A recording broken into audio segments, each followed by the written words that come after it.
Why did the Night King spare Sam Tarly?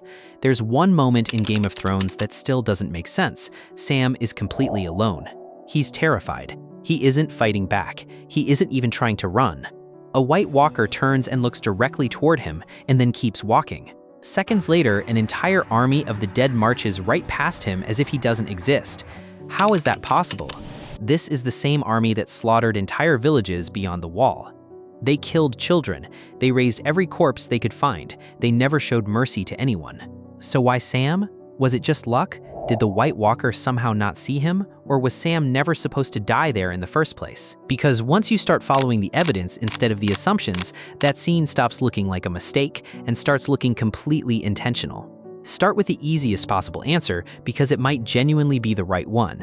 What if the White Walker simply never saw him? No decision, no mercy, no meaning. Just a man who got lucky because the geography happened to work in his favor. It's tempting, and it's worth actually testing instead of dismissing. Look at where Sam is positioned. He's tucked behind a rock formation, low to the ground, and the angle the camera gives us puts the walker slightly off to the side rather than facing him head-on.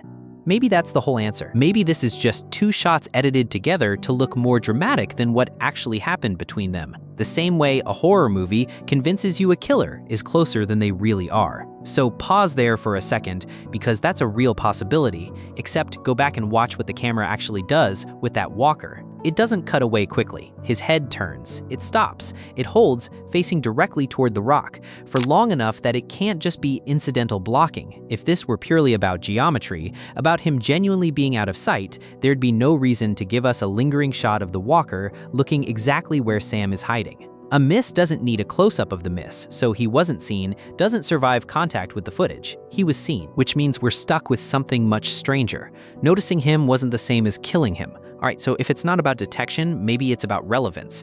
Maybe the walker looked at him, registered a sobbing unarmed man with no weapon and no fight left in him, and simply decided he wasn't worth the effort. Not mercy, just indifference. The same way you'd step around a scared animal rather than kick it. This one feels more solid, so give it a real test. Does not a threat actually explain anything else this army does? Somewhere beyond that same wall, this exact force is wiping out entire villages of unarmed farmers who never raised a weapon in their lives. It's killing children in their beds. It's raising sworn brothers of the Night's Watch, who surrendered without resistance. If he's harmless was ever enough to earn someone a pass, none of those people should be dead either. But they are. Every one of them, so that theory collapses too. This army has never once needed a target to be dangerous before ending it. Whatever's actually happening with Sam isn't about how much of a threat he poses. Two explanations down, which means the answer isn't in Sam at all. It has to be in what happens around people who survive encounters with this army, because Sam isn't the first person we've watched walk away from one. Rewind all the way to the pilot.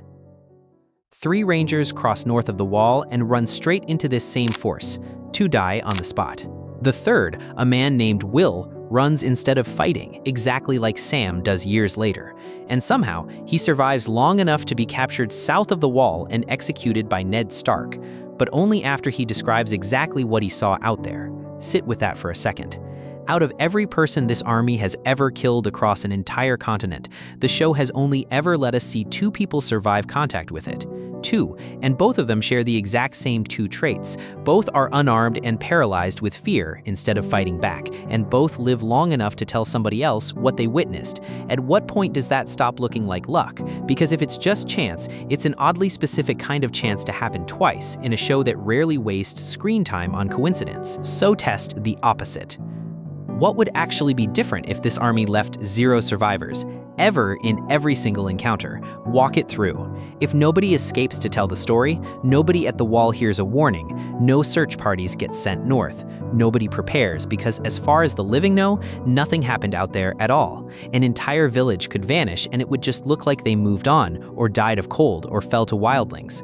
Total silence keeps the threat invisible, and an invisible threat never gets fought. It just gets ignored until it's already at your door. But a broken, half-mad survivor who makes it back and describes exactly what he saw does something silence can't do.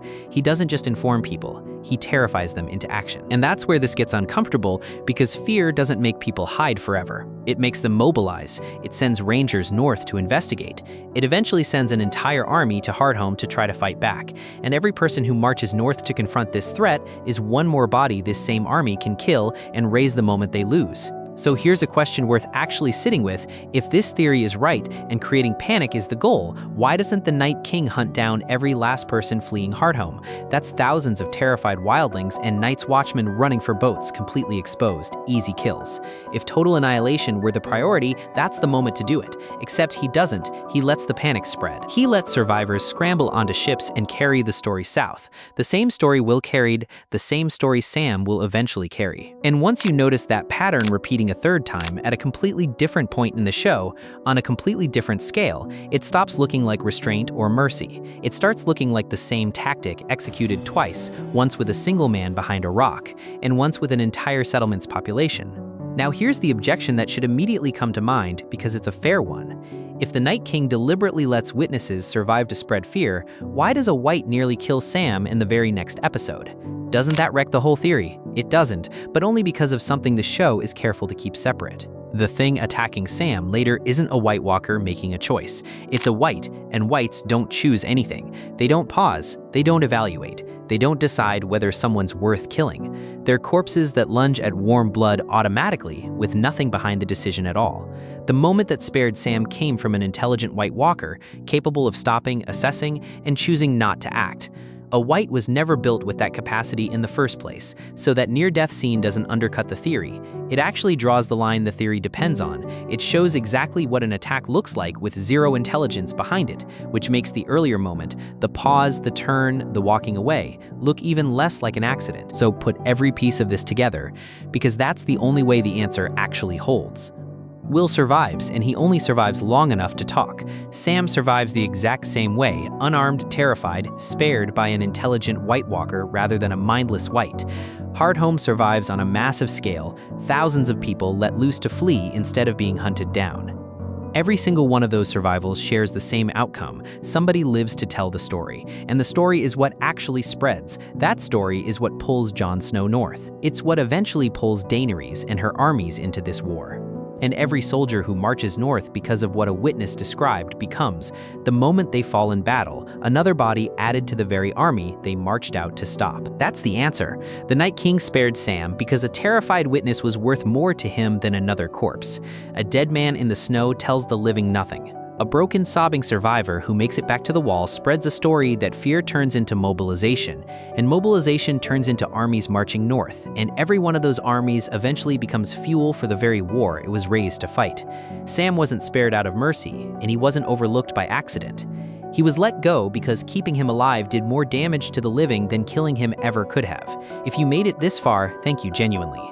Drop a comment telling me which mystery you want investigated next. Like the video if this finally answered it for you. And subscribe so you don't miss the next one. See you in the next video.